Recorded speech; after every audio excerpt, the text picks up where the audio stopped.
Ok, acte 12 des Gilets jaunes, samedi 2 février 2019, et je suis avec deux Gilets jaunes. Est-ce que vous pouvez vous présenter, s'il vous plaît? Moi, c'est Michel. Michel, vous avez quel âge, Michel? 66. Moi, c'est Loïc, 30 ans. Combien? 30 ans. 30 ans. Et vous êtes sur le mouvement depuis le début? Depuis le début, depuis la première heure. Vous êtes motard dessus ou... Moi, j'ai fait les 3 premiers samedis en moto. Et après, j'en ai eu un peu marre pour des raisons, voilà, parce que la moto était en danger. Et donc j'ai dit par contre je lâche pas, en échange je viens à pied, et c'est vrai qu'à pied quand même c'est beaucoup plus, je trouve, il y a beaucoup plus de spectacles. De spectacle, comment ça? On est vraiment au cœur du... Ah oui. Au cœur du, comment dire, au cœur du de l'action, mouvement. quoi. Ouais. Depuis d'ailleurs j'ai pris des lacrymos, enfin, on a pris des lacrymos. On a pris de la garde à vue. C'est vrai, vous avez été en garde à vue? Oui, encore samedi. Pourquoi? Ils nous ont mis un trouble de l'ordre public, voilà. De 6h du soir à...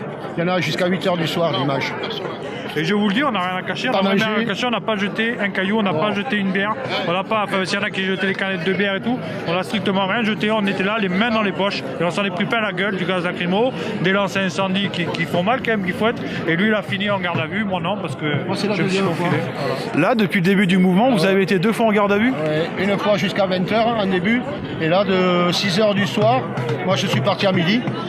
Mais il y en a qui sont partis à... Ils vont finir par bien vous connaître, hein? Ouais, mais c'est pas grave, c'est la vie.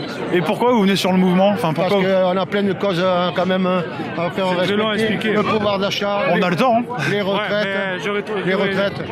Il faut y penser aux retraites. En fait, si on résume, c'est le système qui va pas. Il n'y a plus rien qui va. C'est comment il y en a, ils peuvent gagner une telle fortune, avoir du pognon, des milliards, à plus quoi s'en foutre. Et comment ça se fait qu'il y a des SDF qui meurent de faim dans la rue?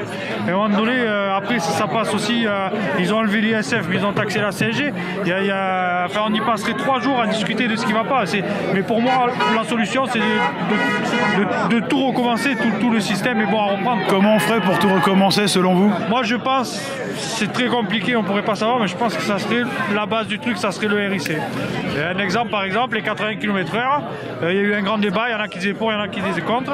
Et bien le peuple vote. On est capable de nous envoyer un courrier chez nous pour nous taxer ou par rapport à nos impôts. Et bien là, on nous envoie un courrier pour nous demander si oui ou non on est pour les 80 km/h. Et après, s'il y a une majorité de oui, eh bien on l'enlève ou on le laisse. Voilà. C'est comme ça que je verrai les choses. Donc peut-être pas pour tout et pour rien, mais par exemple pour les grands axes comme l'ISF, il faudrait le mettre, je pense.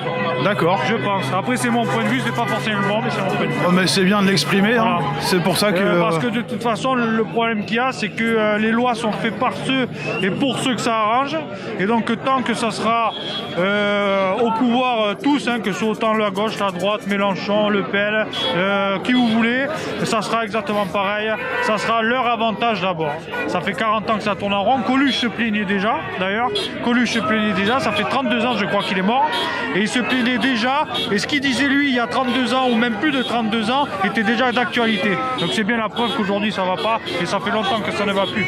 Voilà. Il est parti, votre collègue? Ouais, il est parti. Ah, ok. Là, il est là. Ouais, vous, Michel, vous envisageriez comment la suite? Faire des gros coups. Des gros coups, c'est-à-dire? Contre des grosses boîtes, faire des blocages. Type l'aéroport de Mérignac, voilà. Les raffineries, l'aéroport de Mérignac. Voilà. Mais vous aimeriez quoi pour la suite, vous? Il faudrait que ça change là.